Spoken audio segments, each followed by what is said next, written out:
အာဆင်နယ်တို့အဲဗာတန်မြေမှာနိုင်ပွဲရခဲ့ပေမဲ့ညင်းခုန်တန်တွေကတော့စူညံနေသေးပါ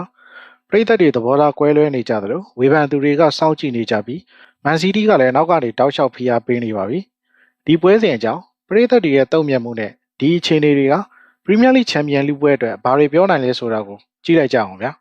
အဲဗာတန်ရဲ့ကွင်းသစ်ဟေးတီကင်ဆန်မှာကစားခဲ့တဲ့ဒီပွဲမှာတော့ဗီတာယောခရက်ရဲ့ပထမပိုင်းပင်နယ်တီတွင်ကိုနဲ့အာဆင်နယ်တို့တကုတ်ကုန်းမရှိဆိုတဲ့ရလဒ်ကိုရယူနိုင်ခဲ့ပါတယ်ဒက်ဂလန်ရိုက်ကကွင်းလယ်မှာအထူးခြေစမ်းပြခဲ့ပြီးပြိုင်ဘက်စီကဘောလုံးဖြတ်ထုတ်မှုတွေနဲ့အေဗာတန်ရဲ့ကစားကွက်တန်ဖိုးကိုပြအောင်လုပ်နိုင်ခဲ့ပါတယ်။အေဗာတန်မန်နေဂျာဒေးဗစ်မွိုက်ကတော့ခံစစ်ကိုအထိုင်ချကစားခဲ့ပြီးကျစ်လစ်မှုရှိခဲ့ပေမဲ့တိုက်စစ်ပိုင်းမှာထိရောက်မှုလုံးဝမရှိခဲ့ပါဘူး။ဒီဘက်မှာအဓိကပြောစရာဖြစ်ခဲ့တာကတော့စလီဗာရဲ့ပင်နယ်တီအေရီယာတွေကဖြတ်ထုတ်မှုပါပဲ။လူအများကဒါအသေးချာဘောပင်နယ်တီလို့မြင်ကြပေမဲ့ဗီအာကအာဆင်နယ်ကိုအလွတ်ပေးခဲ့ပါတယ်။အာဆင်နယ်တို့ကန်ကောင်းခဲ့တယ်လို့ဆိုရမှာဖြစ်ပြီးလိုချင်တဲ့ရလဒ်ကိုလည်းရအောင်ယူသွားနိုင်ခဲ့ပါတယ်။နိုင်ပွဲရခဲ့ပေမဲ့အာဆင်နယ်ပရိသတ်တွေကြားမှာသဘောထားကွဲလွဲနေပါတယ်။တချို့ကခြေစွမ်းကိုအသုံးမကျဘူးလို့ဝေဖန်ကြပြီးနှစ်ပေါင်းများစွာငွေအများကြီးသုံးထားပြီးမှအာဒေတာအနေနဲ့တကယ်ရောထိုက်တန်စွာစွမ်းဆောင်ပေးနိုင်ရလားဆိုတာမေးခွန်းထုတ်ကြပါတယ်။အခြားသူတွေကတော့အာဒေတာဘက်ကကာကွယ်ပြောဆိုကြပြီးဒီလိုရုန်းကန်ရတဲ့ပွဲတွေမှာအနိုင်သုံးမဲ့ရအောင်ယူနိုင်တာက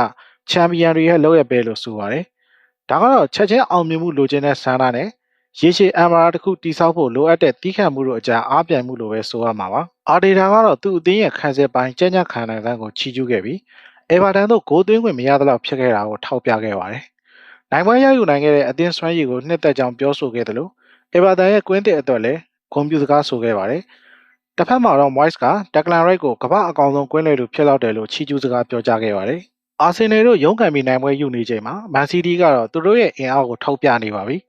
ပက်ကွာဒီယိုလာရဲ့အသင်းဟာဝက်ဆန်ကို3ခုဂိုးမရှိနဲ့ပြက်ပြက်သားသားအနိုင်ယူခဲ့ပြီးဟာလန်ကငကိုဒီယာနီရေနာကတကူသွင်းယူပေးခဲ့ပါတယ်။ဒီနိုင်ပွဲဟာပြိုင်ပွဲစုံ9ပွဲဆက်နိုင်ပွဲဖြစ်ပြီးအာဆင်နယ်ပွဲမကစားရသေးခင်ဇေယျထိပ်ကိုခစ်တာရောက်ရှိစေခဲ့ပါတယ်။မန်စီးတီးရဲ့တိုက်စစ်ကတော့ပောက်ကွဲအားပြင်းထန်နေပြီးပရီးမီးယားလိနောက်ဆုံး9ပွဲမှာ18ဂိုးထိသွင်းယူထားက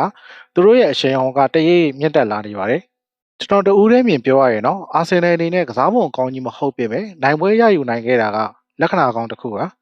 ချန်ပီယံဖြစ်ချင်တဲ့အသင်းကဘလိုပဲနေနေအနိုင်3မှတ်ကိုရအောင်ယူနိုင်ဖို့ပိုအရေးကြီးပါတယ်။ဒါပေမဲ့တိုက်စစ်ပိုင်းထက်မြက်မှုအားနည်းနေတာကသူတို့ကိုဒုက္ခပေးလာနိုင်ပါတယ်။ဒီလိုပြောလို့ဖန်တွေအနေနဲ့လည်းတမျိုးမထင်ပါနဲ့။အာဆင်နယ်ကချန်ပီယံဖြစ်ဖို့ရေပန်းအစားဆုံးပါ။အဲ့လိုမှန်းထားလို့လေအာဆင်နယ်ခြေစွမ်းကြောင်း3သက်ကြရင်ချိန်ထိုးရတဲ့စံနှုန်းတွေကမြင့်နေမှရပါမယ်။အာဆင်နယ်ခံစစ်တကယ်ကိုကောင်းမွန်ပေမဲ့တိုက်စစ်ပိုင်းကခံစစ်ပိတ်ဆော့တဲ့အသင်းတွေနဲ့တွေ့ရင်ဂိုးရဖို့ရုန်းကန်ရပါတယ်။မန်စီးတီးရဲ့ရှေ့ကပြေးရင်လည်းဆိုရင်တိုက်စစ်ကစားသမားတွေချီကပိုကောင်းတဲ့ခြေစမ်းတွေလိုအပ်ပါလိမ့်မယ်။မန်စီးတီးကတော့တားဆီးမရနိုင်တဲ့ပုံစံပေါက်နေပါတယ်။ဟာလန်ကသူ့ရဲ့ဂိုးသွင်းချေပြန်ရနေတယ်လို့ဂွာဒီယိုလာရဲ့အသင်းကယုံကြည်မှုအပြည့်နဲ့ကစားနေပါတယ်။အာဆင်နယ်ကခြေစွမ်းမမြင့်တင်နိုင်ရင်မန်စီးတီးကလည်းလက်ရှိအတိုင်းတာခြေစွမ်းတည်ငြိမ်နေခဲ့ရင်တော့ဇယားထိတ်ကနေရအပြောင်းလဲကအချိန်မီဖြစ်သွားနိုင်ပါတယ်။ဆုံးသက်ရရင်တော့ခရစ်စမတ်ကာလမှာအာဆင်နယ်ထိပ်ဆုံးရောက်နေပေမဲ့တချို့ပရိသတ်တွေကတော့အာဒေတာပေါ်စိတ်တိုင်းမကျနိုင်သေးပါဘူး။မန်စီးတီးကတော့အချိန်ပြင်းပြင်းနဲ့ချီတက်လာနေပြီးပရီးမီးယားလိချန်ပီယံဆုတူပွဲဟာရုပ်လုံးပိုကြွလာနေပါပြီ။အာဆင်နယ်ရဲ့ခံစစ်ကောင်းမွန်မှုနဲ့အနိုင်3မှတ်ရအောင်စွမ်းဆောင်နိုင်မှုကအောင်မြင်မှုဖြစ်လာမလား။ဒါမှမဟုတ်မန်ချက်စတာစီးတီးရဲ့အညာတာကင်းတဲ့ခြေစွမ်းအောက်မှာပဲကြံရစ်ခဲ့မလားဆိုတာလာမယ့်လပိုင်းတွေကအဆုံးဖြတ်ပေးသွားမှာပါ။ဗီဒီယိုလေးကိုကြိုက်နေတဲ့တဲ့ဆိုရင်လက်မလေးနှိပ်ပေးခဲ့ပြီးနောက်ထပ်ပရီးမီးယားလိသတင်းတွေအတွက် Subscribe လုပ်ထားပေးကြပါဦး။အာဆင်နယ်ကတကယ်ချန်ပီယံစိန်ခေါ်နိုင်သူတွေလားဒါမှမဟုတ်မန်စီးတီးရဲ့ခြေသားကပဲတာလွန်သွားမလားဆိုတာကိုလည်း comment မှာဝင်ရောက်ဆွေးနွေးပေးခဲ့ကြပါဦး။ကြည့်ရှုအားပေးကြတဲ့တယောက်ချင်းစီတိုင်းကိုကျေးဇူးထူးတင်ရှိပါတယ်ဗျာ။